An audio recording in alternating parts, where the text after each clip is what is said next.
If you do business with the US, you've got customers in the US, you're a YouTuber, you have money or income from the US, and you're not a US citizen, then be aware that you need to complete Form W8 in order to comply with the IRS rules. Hi folks, my name is Mahmood. I'm an accountant for over 26 years who's been helping businesses of all sizes, shapes and complexities make profit, save tax, save time, improve their money mindset and have the business lifestyle they desire. Now, in this short broadcast, I'm going to talk you through why you need to comply, what the consequences are if you don't. I need to say who it applies to. And I'm also going to talk you through and walk you through an example, an illustration of what this Form W8 actually looks like. Let's deal with the first thing. Who does it apply to? Well, it applies to any non-US citizen that doesn't have what's called a permanent establishment in the US. If you're an individual, if you're a sole trader, if you are a company, a charity as well, then you need to complete this Form W8. Now, let's be more purist about this. If you're a sole trader or an individual and you've got income from the US and you're not a US citizen, then the form that you need to complete is actually called a W-8Ben form. Now, if you're a company, a corporation, a charity, then you need to complete a form W-8Ben and it's got the letter E at the end of it. Now, you might be thinking, well, it's just another form. Do I need to worry? And the answer is yes. A, it's an obligation placed on your US company, your US payer.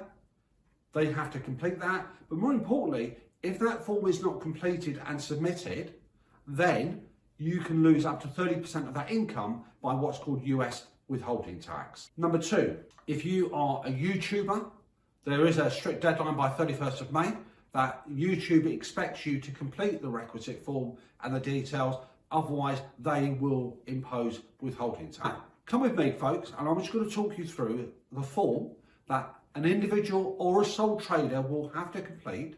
It's the Form W8Ben.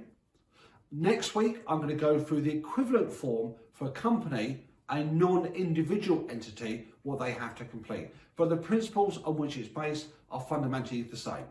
Okay folks, let's just dive into our Form W-8Ben. Only applicable if you are an individual, a sole trader, a non-US citizen with income arriving from the US. If you are a company, do not use this form. If you are a US citizen, do not use this form. If you are not entitled to receive this income, so whether it's from sole trading, YouTube, dividends and the like, then obviously be careful. There are, on the right hand side it tells you what alternatives to use. So I'm going to be showing you what to complete for this form on the grounds that you're a sole trader or an individual, you're non-US citizen, and this is what needs to go in there. Now, I've obviously made up the details to go in this form, so obviously make sure that they reflect your own personal details. So part one relates to you as the owner, the entitlement to that income. So whether you are the sole trader, whether you are the owner of those shares in the US, then your name as per your passport. Do not use abbreviations. I'll suggest you add a salutation at the beginning. Question 2 in part 1, use as per your passport. If you're England, Scotland, Ireland or Wales, by the way, United Kingdom is the term, the country of citizenship on this US form. Number 3 is your normal residential address. Again, put the full details there and postcode. Again, most of those numbers and details are made up, apart from that I actually now live in Leicester. Country, as we said, is as per your passport. Do not use abbreviations, please, in any of these. It's going to be the full name that can be verified back to official documentation. Section or part 4, 5 and 6, okay, we'll look at in a moment. 4 is if you use a different trading address, for example, if you're a sole trader compared to number 3. Number 6, the foreign tax identification number.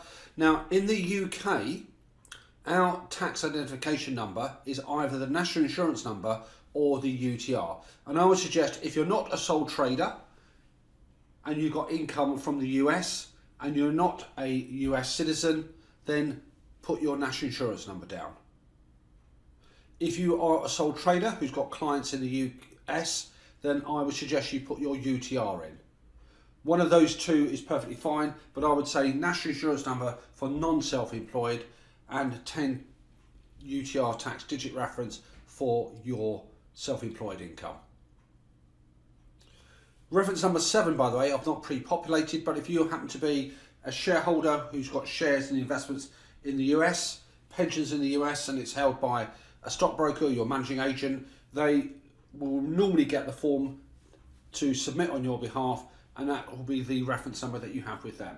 8, now make sure you use the American notation for dates of birth. So it's month first, then day of the month, and then year.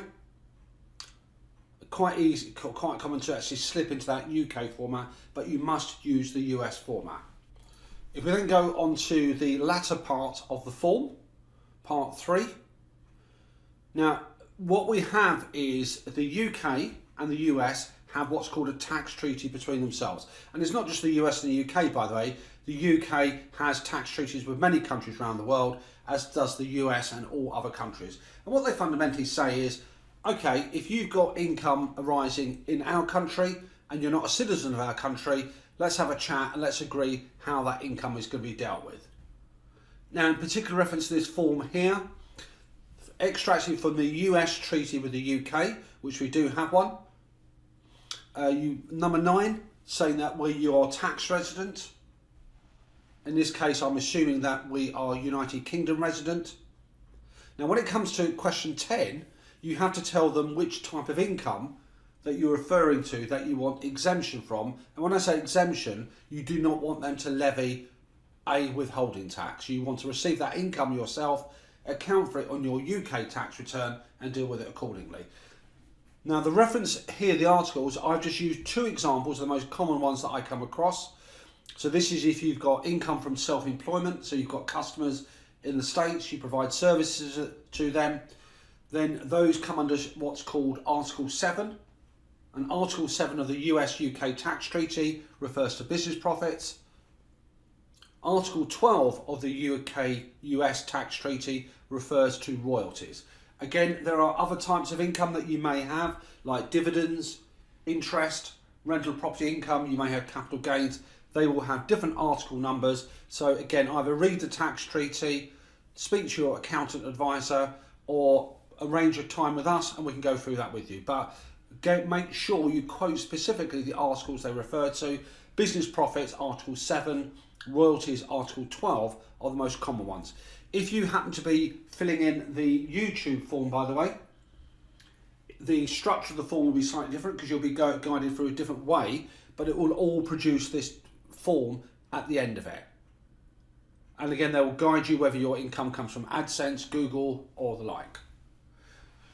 Next to it on that same row, by question 10, is the rate you wish to have applied.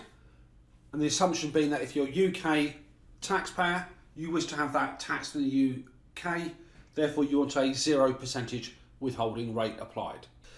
Client, company, sign it where it says signature, print your name at the bottom, and again, the date of which you're completing the form, signing it, use the US format.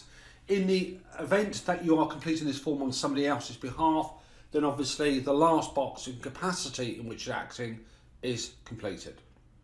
Okay folks, hope you found this useful. Hope you found this useful. Next week we're going to be looking at the form that companies and charities have to complete. Largely follows similar principles, but unfortunately at 30 pages it's much more wieldy, much more to complete.